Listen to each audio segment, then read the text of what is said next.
Bonjour tout le monde, c'est Yannick, j'espère que vous allez bien. Je précise tout de suite que cette vidéo n'est pas sponsorisée et que je ne vais pas vous refaire tout le test. C'est tout simplement pour vous faire un retour d'expérience long terme parce que ça fait pratiquement une année que je l'utilise, bon pas tout à fait. Je vais en profiter aussi pour aborder certains sujets que je n'avais pas abordés lors du test et tout simplement des choses que l'on ne peut pas dire voilà au bout de quelques semaines seulement. Des choses que j'ai aimées, des choses que j'ai moins aimées, oui parce que il y a toujours des choses à redire quand même. J'aime beaucoup critiquer aussi. Je l'ai emmené avec moi tout récemment lorsque je suis allé à Europa Park et je suis toujours super content de ses prouesses en matière de photos. Il n'y a pas grand chose qui effraie ce smartphone. Bonne plage dynamique, bref je vais pas refaire le test. Il excelle dans ce domaine bien précis et je pense que le résultat parle de lui-même. Il ne sera pas le mieux équipé en photo. Le zoom 2 fois du Find X5 Pro paraît un peu faiblard par rapport à ce que propose Google. Il est vrai que j'aurais apprécié quelque chose d'un peu plus musclé concernant cet aspect. Après, aucun des trois capteurs photo n'est acheté et je ne dis pas ça souvent. On conserve une certaine cohérence dans l'image. J'aime beaucoup cette proposition. La stabilisation optique du capteur photo principal sur plusieurs axes se révèle très utile. On peut shooter dans des conditions difficiles sans crainte. De nuit, il se montre redoutable avec un résultat très qualitatif et j'ai beaucoup aimé m'en servir dans les attractions, les files d'attente pour voir ce qu'il valait dans ces conditions pas toujours faciles. Et oui, le Find X5 Pro arrive encore à me surprendre après presque une année avec moi. Je rappelle que les capteurs photo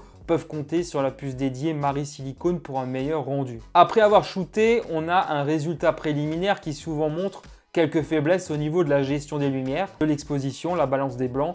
Il faut environ 2 secondes peut-être pour ensuite voir le traitement d'image faire son œuvre et nous révéler une image bien plus qualitative visuellement. Durant l'année, il y a eu plusieurs mises à jour portant sur la photo et la vidéo. J'ai parfois partagé ces informations sur mes autres réseaux sociaux, alors je dresse un tableau idyllique de ce smartphone en matière de photo. Par contre, tout n'est pas parfait. Le capteur frontal n'est pas au niveau de ce à quoi on pourrait s'attendre. Le résultat me plaît moins. J'espère vraiment qu'Oppo fera mieux l'an prochain concernant cet aspect. Finalement, on se sert d'un smartphone pour capturer des moments de vie partagés sur les réseaux, à sa famille et ses proches. Le Find X5 Pro offre polyvalence et qualité sans montrer de véritables faiblesses. J'en suis content. J'ai beaucoup aimé m'en servir dans ma sphère privée. Cet appareil m'a beaucoup aidé à garder de précieux souvenirs tout au long de l'année. Oppo propose un mode pause longue.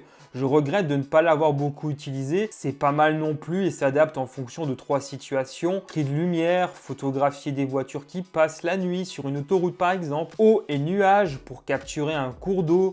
Et enfin, peinture, lumière que je vous présente ici. Je vous laisse seul juge du résultat.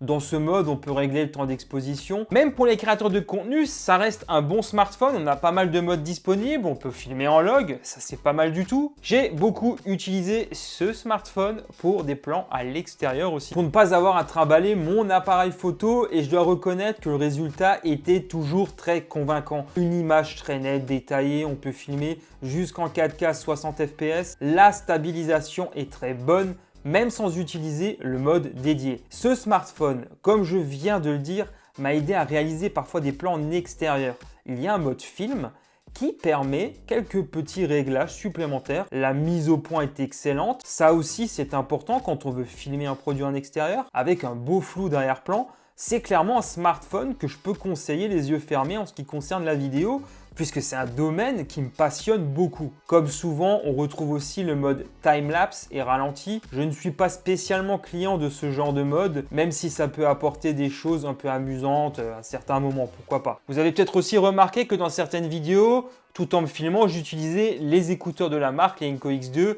C'était pas pour rien en fait, car ils permettent une meilleure captation du son en vidéo grâce à leur micro intégré, en plus d'être des écouteurs qualitatifs. Ça, c'est mon fameux deuxième coup de cœur chez Oppo. La marque prouve qu'elle peut apporter une certaine convergence entre ses appareils. Je n'ai pas été déçu, vraiment excellent ces Inco X2. Ils offrent aussi l'avantage d'être multipoints et s'utilise bien entendu en dehors de l'écosystème de Oppo. Je teste souvent ces écouteurs avec plein de produits. Oppo avait aussi pas mal insisté sur un point assez intéressant, la solidité du smartphone. Sans être robuste, il est quand même capable de résister aux rayures, aux éraflures avec son dos en céramique. Même si finalement sur les côtés, il avait un petit peu morflé.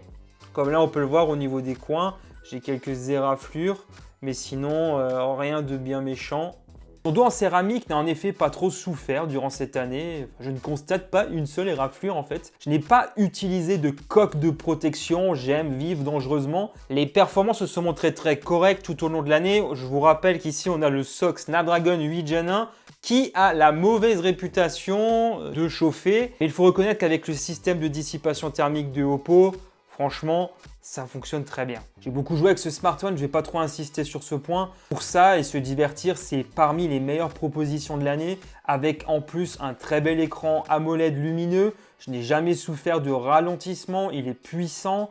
On peut aussi compter sur une grande quantité de RAM, 12 Go que l'on peut étendre en plus virtuellement. C'est excellent, j'aime beaucoup. Même si c'est rare me concernant, je préfère le faire sur un PC. Je suis servi à certaines occasions pour des petits montages vidéo, ajouter des effets, ce genre de choses pour mes autres réseaux. Le SOC est un peu plus sollicité dans ce genre de conditions. Ça peut chauffer, mais ce n'est pas le pire élève dans ce domaine. Cette année, j'avais essayé de remplacer le Oppo Find X5 Pro par deux smartphones. Le premier, je le possède encore, c'est le Galaxy Z Flip 4. Tout simplement parce que le concept de smartphone pliant, ça m'avait pas mal tapé à l'œil.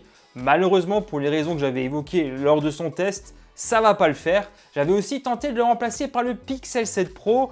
Là aussi, mais pour d'autres raisons, j'ai décidé que ça allait pas le faire non plus, même s'il est indéniable que le Pixel 7 Pro est vraiment très fort en ce qui concerne la photo et la vidéo, qui sont des éléments très importants pour moi. Du coup, voilà, je retombe toujours finalement sur le Find X5 Pro, qui pour moi reste une réussite sur beaucoup d'aspects. Donc voilà, là, j'ai parlé d'essayer de le remplacer, mais c'est aussi une bonne transition pour parler de la suite, ce que prépare Oppo notamment en 2023, avec son successeur, le Find X6 Pro, dont on commence à entendre parler de plus en plus. Il y a de plus en plus de fuites à son sujet. Gardez à l'esprit que les pincettes sont de rigueur, bien sûr, tant que la marque n'a pas officialisé ce smartphone, ce qui devrait arriver d'ici quelques mois. Tout d'abord, la photo, il serait doté de 3 capteurs de 50 mégapixels, dont un de 1 pouce au moins. Selon Digital Chat Station, à l'origine du scoop, c'est Sony, le fournisseur exclusif. Le capteur principal grand angle est l'IMX 989 que l'on retrouve dans le Xiaomi 12S Ultra notamment. Le second en ultra grand angle IMX 890. Il me semble qu'il n'a pas encore été utilisé jusqu'à présent. Le dernier quant à lui, un téléobjectif avec zoom 2,7 fois a priori. J'attends de voir si ça se vérifie, mais j'aurais aimé un meilleur zoom optique personnellement. Une nouvelle puce Mari Silicon est aussi attendue. En ce qui concerne l'écran, on reste sur de l'AMOLED. On parle d'une taille de 6,7 pouces avec définition QHD+,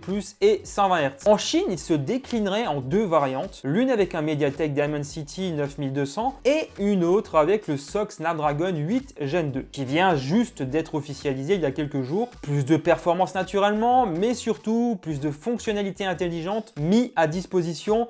On en reparlera le moment venu. Voilà, j'espère pouvoir vous présenter ce nouveau smartphone l'année prochaine. Voilà, avec cette vidéo, je vous fais un nouveau retour d'expérience. Mais moi, ce qui va aussi m'intéresser là, c'est de voir dans les commentaires aussi vos propres retours d'expérience si vous avez acheté ce smartphone.